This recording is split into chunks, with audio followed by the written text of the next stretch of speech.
Hi, welcome back to my channel. So a few days ago, I celebrated my birthday. Yeah. You can wish me happy birthday. Alright, so I celebrated my birthday, and for some reason, I was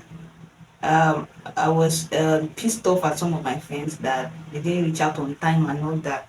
Then later, when I started processing everything that happened that day, I thought of creating this video, right? And because every night I process everything that's gone the entire day, I try to summarize or go through the entire day in my head, things that I can improve on, things that I can get better at, and things that yeah, probably things that just need work or things that I'm actually getting better at. Yeah. So when I analyzed my day, I found out that I was just being angry for nothing.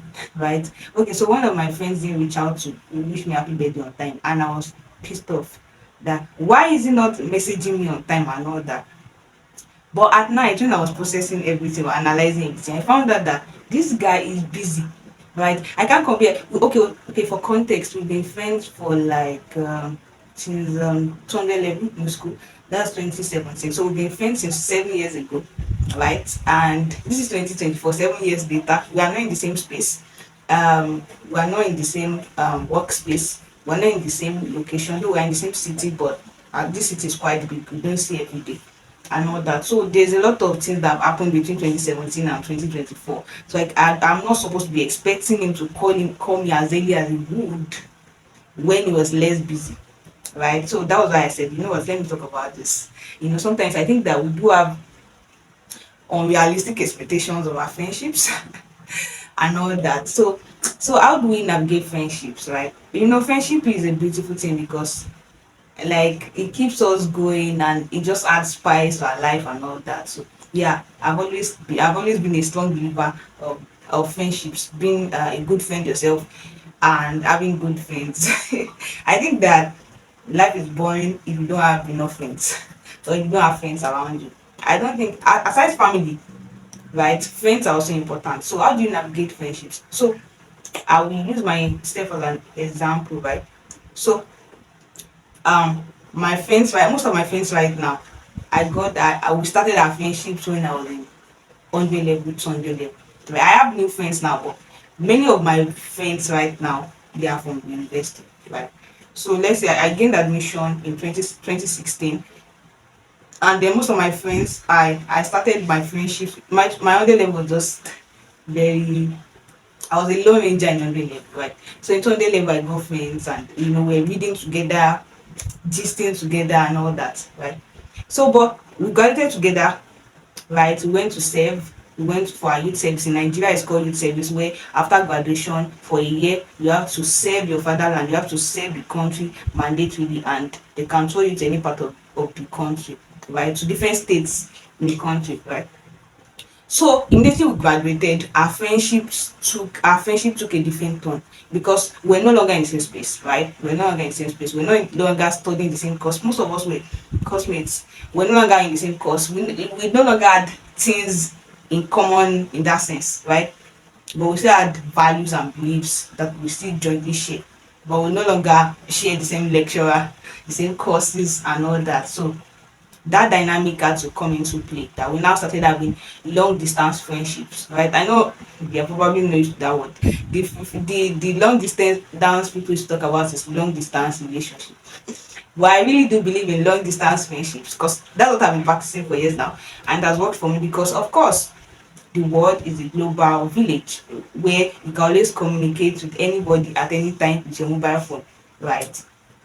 So after school, when we went to serve, we still kept communicating, and from then till now, we still communicate. So how have we been able to communicate so far? Well, we've been talking on WhatsApp, doing voice calls, sometimes video calls, and then we just chat a lot, and sometimes we just do normal calls, right? And but we don't talk every day. Now, this is where the dynamic started to come into play. Right, when we're in school, we talked every day because we're going to the same classes, we're seeing the same lecturers, we're doing the same assignments, we're doing assignments together, we're reading together, we're solving past questions together, right? But when we left school, we're no longer talking every day because now we're in different spaces and our attentions are now divided, right? So we didn't, even till now we don't talk every day like before, like when we were in school. We don't talk any every day.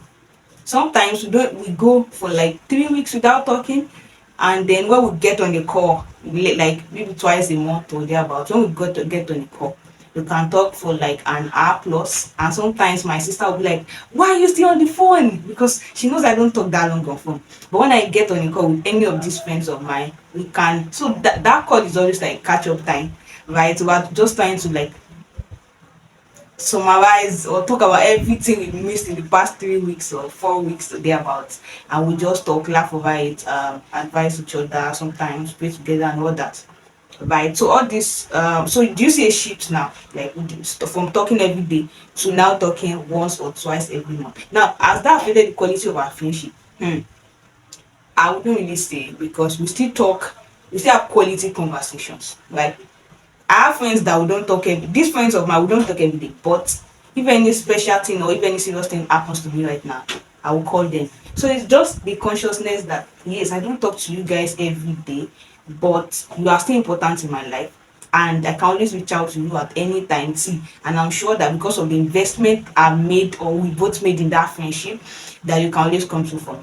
Where I know you're not good, so it's not like come to, but that I always have the support, right? So yeah, and I've seen. Sorry, don't mind me. My thoughts are kind of scattered. So I've seen cases where people outgrow friendships. People outgrow friendships where you were close before, and then suddenly you just go apart. I think there's room for that. Sometimes, yeah, I've outgrown friendships, and sometimes people feel like it's a bad thing when you outgrow friendships. No, it's not a bad thing if you outgrow friendships. Sometimes we just go apart because our values now start to differ, our belief system starts to differ, right? Let's say okay, now I'm a Christian, right? Let's say I got into friendship with somebody and we have shared values, shared beliefs, and then suddenly you became an atheist. I hope not. That's not going to happen by God's grace, right? But hypothetically speaking, that he or she suddenly becomes an atheist, and our friendship, and maybe after I've prayed a lot, try to bring you back. No, I can't bring you back. I'm not the Holy Spirit, but you get what I'm saying, right? And I've tried a lot, and then it's not just really working out. There's a high chance that we'll go apart, because I talk a lot about God, even in my conversations, and there's a way my belief system shapes a whole part of me, a huge chunk of my life choices, my attitude, and also if I'm a friend with, if I'm your friend and I can't even mention God where you are, that friendship cannot last. It can't stand the test of time. Do you understand? It's not going to last. So we're going to go apart. Or let's say when we started our friendships, maybe 10 years ago, I was very clueless about life, and now I'm beginning to take steps in the right direction. I'm beginning to find some clarity, and then you are still lost. You are still as lost as you were 10 years ago, and you are not making any effort. And I'm also trying to like bring you into clarity, right? Or just try to show you the way. Or I can't show you the way, sorry. But I'm just trying to like educate you on how to get better. But you refuse. You feel like no, I like hours. I'm stuck here. I don't want to move forward from here. Let's say I have a growth mindset and you have a fixed mindset, that friendship is going to break. We are going to grow apart because we don't have the same, we don't have similar drives. You want to be fixed while I want to grow. You understand? So people can outgrow friendships. Sometimes you just start having conflicting interests that are not manageable. So at that point, people can split. Because sometimes I see on social media where people be like, oh, she's proud, oh, she's not me, she's proud, and she was my friend in uni, now she no longer talks to me and all that, right? All those things, you don't understand. What When people talk like that, people talk from one-sided views, and that's why sometimes I just try to avoid you know jumping into conclusion when somebody speaks, because you don't know the entire story, and people will just say the interesting part or the part that benefits them. They are not going to say the complete story. I know that. So yeah, so I've mentioned that people can outgrow friendships. Never be afraid to outgrow friendships. Don't put yourself in a box. Don't limit yourself because your friends or people you are surrounded with are people that do not inspire you to grow. Do you understand? Don't do that to yourself. You deserve to grow, you deserve to be better. And if the people around you, your friends, are not enabling, they are not giving you an enabling environment, you can always leave those friendships. You understand? You can build new friendships. You are not like, it's not like you're stuck with people. Like if you're going to start this friendship, you have to be there from the beginning of your life to the end of your life. No, you can always outgrow friendships. In as much as I don't believe in just leaving people like that. But if you feel like you've been trying to like bring them into your, for you to have similar beliefs and then they are not interested, and no, don't force your opinion, don't force your values and beliefs on them. Just respectfully walk away. You understand? So you can outgrow friendships. But for people that you are not outgrowing them, that they are also like driven, you have the same beliefs and you have the same values, what do you do then? So, and then you've now gotten busier, people get busier over time. Let's say you started your friendship in school, like I was mentioning mine, and then after school you went for service year. After that you got a job, and when you get a job, especially in 9 to 5, both now 9 to 5, it's not even 9 to 5. It's, if you stay in Lagos, like Lagos, Nigeria, like I do, and you work in 9 to 5, most times it's not even 9 to 5. It's 8 to 5, and then you close by 5. Most times you don't even close by 5. You close by, let's say, 5:30, and you leave your office. There's a high chance that you will be stuck in traffic. So let's say you get home around 7 p.m. So you left your house before 8 o'clock in the morning, and you get back home around 7 p.m. in the night. So you already spend like 12 hours on on your 9 to 5, right? You get back home, you're tired and all.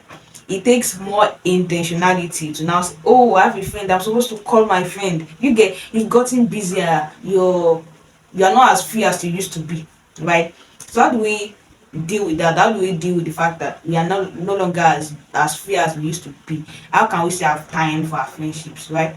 Because has to be friendship is work, just like any relationship, right? It has to be strengthened on the pardon the word, altars of communication, trust, support, right? So if those ingredients are not there, the friendship will start to, the foundation of the friendship is going to become weak, right? So how do you, when your friends, or when you and your friends get busier, and you will, how do you deal with that? All right, so first is to acknowledge that you've gotten busier. You need to acknowledge it. Sometimes I think we live in self-denial. I feel like, no, it's not like that. First is to acknowledge it. Look, I'm not as free as I used to be. That's the first one. Acknowledge that. Second, you have to now be intentional. It's the same way with dating, right? You are busy, you run your 9 to 5, but you still have time for your, if you are married, you still have time for your spouse. If you are not married, you still have time for your boyfriend or girlfriend or fiancé, right? You still have time. It's not like you really have the time, but you create the time. I feel that if you value something, you put it in your schedule, right? All right. So I think that after you've acknowledged that truly you are busy, the second thing is to actually be intentional about it. Put it in your schedule. Now, like I said, it doesn't have to be every day. I'm not even sure that your schedule can permit every day. But even if your schedule permits every day, let's say you run your own business and you have free time, the second person may not have that free time. You understand? And if you have the free time and the second person doesn't have the free time, it's not going to work, right? So create time, be more intentional. You can say, okay, every Saturday I'll call my friend, right? Or let me say once in 2 weeks I'll call my friend. Put it in your schedule. Or if you know you forget things a lot, you can just set an alarm or just a reminder. Just set it up in Google Calendar or something. Or tell Google Assistant to remind you or something. Just create a structure around it. Do you understand? That's what I would say. Communication is the bedrock of any relationship, whether love relationship or friendship. Communication is the bedrock. So if there's no communication, then the friendship is going to, it will become non-existent in a few months, right? It's only a matter of time. So I feel like you should be more intentional, create room for structure, get a structure that will make you be able to reach out to your friends, right? And that's I want to say is that invest in your friendships. Now, you may not have many friends. That's on you. You may decide to have one friend, two friends, depending on how big your heart is. Right? Some people are very introverted and don't like too many friends. And some people are like having 10 friends, 20 friends. That's fine. As long as you can keep up with it, that's fine. Right? So invest in your friendships, right? So that even when you don't no longer have time as much as before, they can remember the times that you show up for them and all that. See, there's a way you can make sure that even though you are not present in their lives every day, your presence is still felt. All right, so let's say they have a birthday party. You can show up at their birthday party, just send them a gift. Sometimes just knock on their door and just drag them out of their house and just say, you know what, let's go for a movie night or something. Sometimes you can just surprise them and sleep over at their place. Do you get all those kind of things? And if they are not in your location, let's say you're in different cities, sometimes you can just surprise them and send them cash and all that. Or let's say you get on a call and they're having issues with something, and you feel like you are financially capable, you can just send them financial support or anything like that. Put them in your prayers and all these things, right? Or you can just set up a prayer time that two of you can just pray over an issue that is bothering them, right? So in as much as they are not as present as they used to be, they still feel your presence. They still feel like, you know what, this person has, this person loves me, and this person has my best interest at heart. You understand? So I feel that you can still have quality friendships if you invest even the little time you have. If you invest it wisely, if you make it worth the while. There are some people that, even some parents, right, that they are not as present as they would love to be, but when they are present, they make sure that they are truly present, right? You can make your friendship that way, where you don't talk every day, like I said, but you are very much present in their lives. And they know that if anything comes up, they can always come to you for help, or they can always reach out to you. So I advise you, or I implore you, be that friend that your friend can rely on. Be that friend that can always offer strong communication, right? Don't always wait to be at the receiving end. Be a giver, be a fountain, right? Don't always feel like, she's not reached out to me in 2 weeks, I will not reach out to her. No, she might have been busy with something, right? And you just reach out. Don't always expect that. Don't always try to pass the buck. Just try to play the blame game. I was the one who called that last time, so she should call me now. No, there's a saying that if Muhammad will not go to the mountain will go to Muhammad. I know you are not Muhammad, I am not the mountain, but you get what I'm saying, right? You don't have to make it a competition that if she doesn't call me, I won't call her, or I call her last, I show that love last. When last did she show me love? Just that. Don't be like that. Don't be like that. Be a fountain, right? So yeah, I hope that this blesses you. I think that this video is already getting too long, so I'm going to summarize it. I'm going to just wrap it up here. So if you have any questions, please just drop it in the comment section, and please do let me know. And if you have any topic you think that you want me to address, just drop it in the comment section. I'll do well to make a video about it. I don't know, it may not be next week, right? But I'll make sure I talk around it or talk about it. Thank you for being here. I really do appreciate it. And yes, before I go, shout out to Christian YouTubers. Right, you guys have been a blessing, and thank you for consistently watching my videos and all that. And for everybody who is not a member of Christian YouTubers and you are here, thank you so much. God bless you. See you next time. Don't forget to like, share, subscribe, and turn on the notification. Bye.